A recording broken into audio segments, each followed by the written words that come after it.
My name is Dr. Pamela Scott. I am a licensed clinical social worker and I'm employed at one of the local medical centers. And I also have a small business in which I provide social services and therapeutic interventions as well. I grew up in a home where breastfeeding was a common practice. I have an aunt who breastfed all of her children. She raised myself and my sisters from early childhood, and so it was just a normal thing.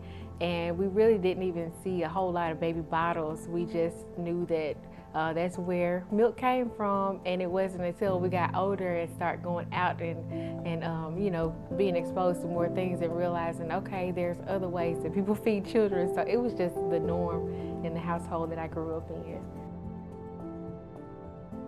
You know, it's one thing to see something and think that, okay, I want to do that, but then it's another thing to actually have the skills and the knowledge to actually do those things yourself. So I thought I was just going to do it because it looks that easy. You put the baby to the breast and they nurse, they know what to do. But I found out really quickly that that wasn't it. You have to know how to hold the baby properly. A position that's comfortable for you. I learned which hold was comfortable for me, and that happened to be the football hold. Latching, making sure I had a proper latch so that the baby could nurse properly, and then so that I would be able to nurse most comfortably as well, experience less pain as possible. So those were two of the initial challenges. I think one of the biggest challenge, and what I hear a lot of moms talking about as well, is having to go back to school or work and really stopping breastfeeding because they don't know how to navigate that outside of the home. So if you ask women, why did I stop breastfeeding? I had to go back to school or work.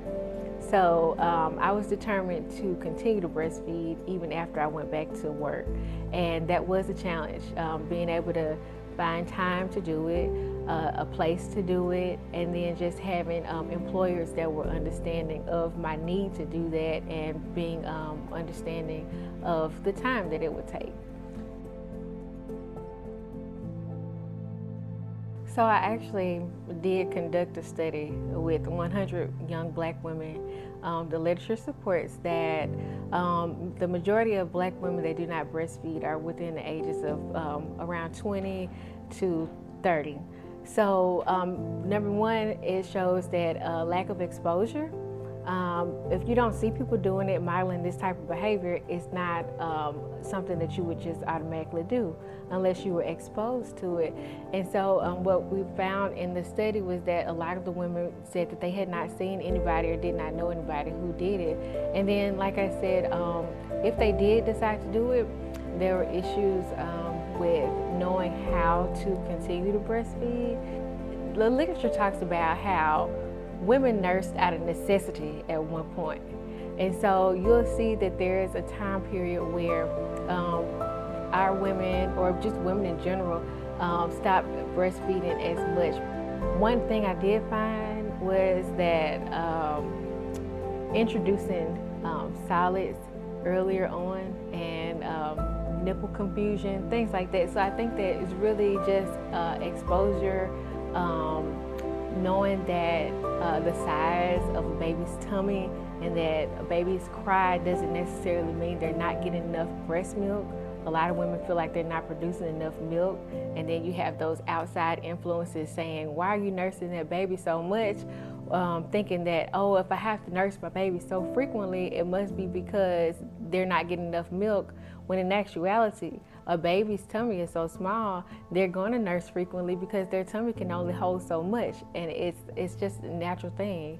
And it's wonderful how our bodies and our babies work harmoniously together, because with them nursing frequently, they're teaching our bodies to make more milk. So it's just misconception, myths, and then just it being something that's acceptable, socially acceptable amongst our culture. There's a resurgence of interest in breastfeeding amongst women in general, but specifically African American women. And I'll say this, the challenges of nursing, being a student as well as a working woman, it kind of diverted my attention to that problem. And it was definitely a problem because it was so hard just to do it, and it was somewhat embarrassing, sometimes having to ask for space, always being the one tipping out the room, and you don't really want people to know what you're going to do, and then all the questions, and then of course those negative comments about why are you still breastfeeding the baby, and you still doing that, and all that kind of stuff. So it was enough to make me mad, and I got mad enough to want to do something about it, and so I became a big advocate for breastfeeding. I want to normalize it, and as I became more familiar with it, I wanted to share this information with other women because it's so natural, it should be so normal, and it should not be so hard for us to do something that our bodies are naturally able to do, and that it's so healthy, so beneficial for the baby, beneficial for us as moms. And I was just mad, and so that's what I focused my research on. And then I started taking opportunities in the community to speak about it, promote breastfeeding, and then informally supporting other women in their breastfeeding journeys as well. I had a doula this last time, and I think I shared with you that this last baby that we had, our baby boy, he was unexpected, and we thought that we were through. And I told myself, if I'm gonna do this again, I'm gonna do it my way. The ongoing support that she was able to provide, I think that if women had access to that information, it was readily available, I think the outcomes would be so much better. Even when you talked about the businesses, whether it's employers or just places that we patronize, we would definitely feel more comfortable going out and breastfeeding wherever, whether you feel like covering or not, but knowing that this is a place where you won't get those looks, where you won't be told to cover up, where you won't be told that, you're not allowed to do that here, just an environment where you feel safe and comfortable. Just knowing that you are not a burden, that I belong here, I'm doing a good thing, and I've got people and places that support me doing this, it's just the most wonderful feeling, because it's so, breastfeeding can be isolating, socially isolating. To just know that you're in a place that is accepted and it's okay, it really can, promote your outcomes of being more favorable.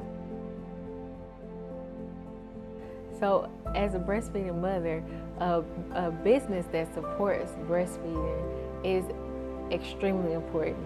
To know that you have a place to go where it's acceptable, where you won't be looked down upon, where people won't think that you're doing something inappropriate, that means the world to a breastfeeding mom.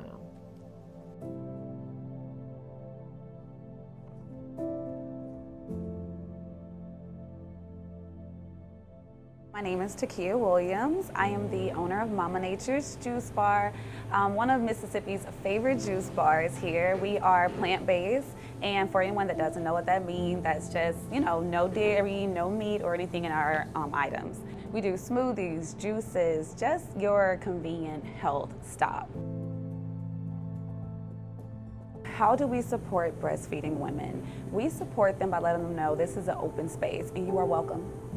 That's the biggest thing. You're welcome. You're welcome to come in. You're welcome to come in and feed your children, and your children are welcome. It's a natural thing. Breastfeeding, it's a natural thing. I breastfed both of my children, so why not welcome them in space? It's something that we offer, something that I'm passionate about, and this right here actually has put a little fire under me to let moms know that this is an establishment they can come and breastfeed. They can come and bring their children. They can feel comfortable.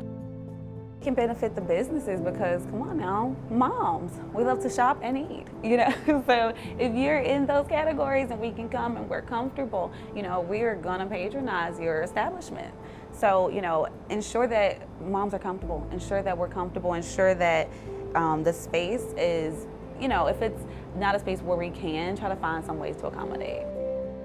My own breastfeeding experience was a beautiful one. You know, I didn't feel out of place anywhere because I knew that it's just a natural thing that we do as women, as humans. So for me, it was all about coverage. If people were uncomfortable, I'm just gonna stay covered, and I'll just ensure that, you know, I try to assist you with being okay with seeing me in public breastfeeding my children, because I'm not gonna hide it.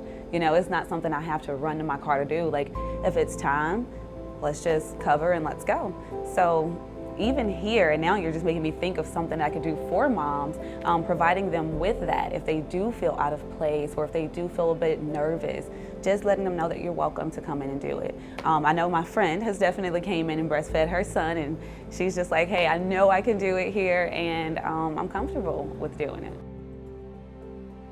I think that businesses like myself, we can offer coverage options. We can offer spaces or nooks where mom can go over and feel comfortable. I did work at Babies R Us, and in that experience, they had breastfeeding rooms, you know, so I was like, hey, this is a thing everywhere. I didn't realize how many spaces weren't accommodating to that, but in that experience, it was a beautiful one. And it was beautiful to have that space that I could go and nurse my child when I'm there, not on the clock, because I made my checks to spend my check back there. So, you know, when I did have my child with me, you know, it was definitely a very comfortable experience. I have 2 children. I breastfed both of them. I breastfed my daughter for 2 years, and I breastfed my son for 9 months. With my daughter, it was a much easier experience. You know, she latched on well. You know, it was a nice, easy experience. She was gentle, you know, and we had a great bond. With my son, he was a bit tougher. So with him, he was just rough. He was just rough on my body, I would say that. So with that, it caused me to actually, you know, draw back from going that long term. So I pushed through to the 9 months because I wanted to stop at 6 when he started teething. But I pushed through and went ahead and breastfed him to 9, and that was all I could take. So I had to start weaning him off.